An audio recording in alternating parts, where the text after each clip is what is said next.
first of all. What was that whole process like, waiting and wondering? Yeah, again, you really think about it when it comes down to it. The experience, the emotions, that everything kind of was going down. When I saw the trade, I was pretty excited. Just knowing that I'm a fan of hockey, right? So any trades, anything cool like that, it's a cool experience. But getting my name called was pretty special, and let's say my heart skipped probably a few beats a minute there. Did you have any inkling that this might be coming with the Coyotes in particular?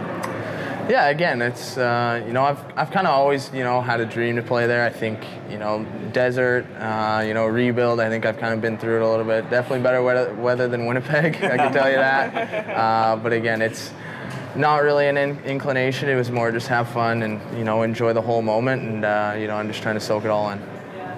Conor, have you had a chance to talk to Morgan about life in the NHL, life in professional hockey, and kind of what to expect with what comes next? Yeah, again, you obviously kind of experience it kind of going with him, right? You see what happens when he goes through all his things. And I wouldn't say we solely talk about hockey. Obviously, it comes up in the conversation, but like I said, it's just how he carries himself, the things he does. Hard work will always get you there, kind of coming from where he came from. What do you know about the Coyotes right now? They're obviously in a rebuild, and where do you think you fit in, and what do you know about kind of how they're playing right now?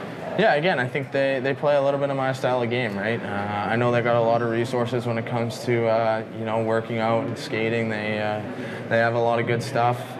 Dylan Gunther, obviously, I know is there, and having Shane Doan in your organization, it's pretty surreal. And again, it's I'm just excited to kick things off and see where it all happens. I know it's not all set in stone yet, but what are the possibilities for next season for you at least? Yeah, again, I think I want to try and crack the team when I'm 18. I think with how good our Winnipeg team is going to be, I think maybe stay one more year and kind of mature, get a little bit faster, have a little more pace to my game. Again, I'm going to obviously try and crack the squad. That's every 18-year-old's dream, and I'm just excited to see what happens. Have you had any conversations with the Coyotes before this?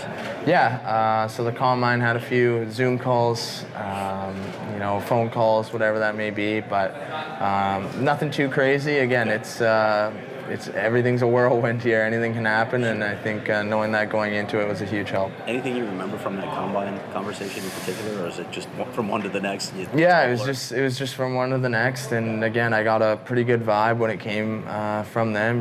Really good feeling, kind of in my stomach, anyways. Not sure about them, but I had a good feeling, and I was super pumped. It's no secret that Bill likes size. He likes to build. He did that with the Blues. How do you use your frame to your advantage at this point? Yeah, I think I started, kind of halfway through the season playing a lot of more physical game, trusting that I can really beat guys wide, really be able to kind of do my thing when it comes to using my body. And again, I think all I can do is get stronger from here, faster. And again, trusting that I can protect pucks down low, and I use it a lot for my vision and my IQ. And again, it's just kind of seeing how everything pans out and really working on getting stronger. Conor, congratulations. I just want to ask you, the impact that the Winnipeg Ice organization had on your development and, getting up to this point today. Yeah, huge thanks to obviously Jake and Matt Cockle and Jake Eisinger for picking me there 2 years ago, I believe. Huge thanks to coaching staff Josh Green and James Patrick. Jeep's kind of done. I can't thank him enough. I can't go into depth in the words that he's done for me, teaching me how to play the right way, and giving me the chance to play there and kind of play my game with a little bit of leeway. Again, can't thank them enough, and Winnipeg's always going to have a special place in my heart. Obviously you got to see Matty get picked a little bit before you. How did that make you feel, and how excited are you to potentially get back to Winnipeg next season as well? Yeah, I think it's one of those things where it's he's almost like your brother, right? A proud brother moment. Our hug was, I'd say, pretty emotional when it came down to it. Seeing him go, super proud of him, super happy with how everything's turned out for us so far, and hopefully the future holds something pretty special.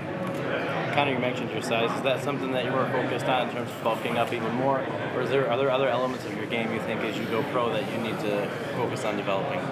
Yeah, I think skating, right? The NHL's getting pretty fast. I wouldn't say I'm too slow by any means, but when I get going, I know I'm a decent skater. But again, like I said, it's you can always get faster, you can always get stronger, you can always get smarter. There's a lot of different things you can do. And again, I'm just super excited to kind of get into the swing of things. Is it more about explosion then, would you say, that first step and getting going? Yeah, for sure. It's transitioning, explosion. You kind of just go through the process. I was always told that IQ and vision, you can teach early, but not late. And skating, you teach late and early. You can do both. But Dad was pretty stern on, let's get everything else down and skating will come. So, super excited and I've worked hard for it. So now let's keep her going. Thanks, Conor. Thanks, guys.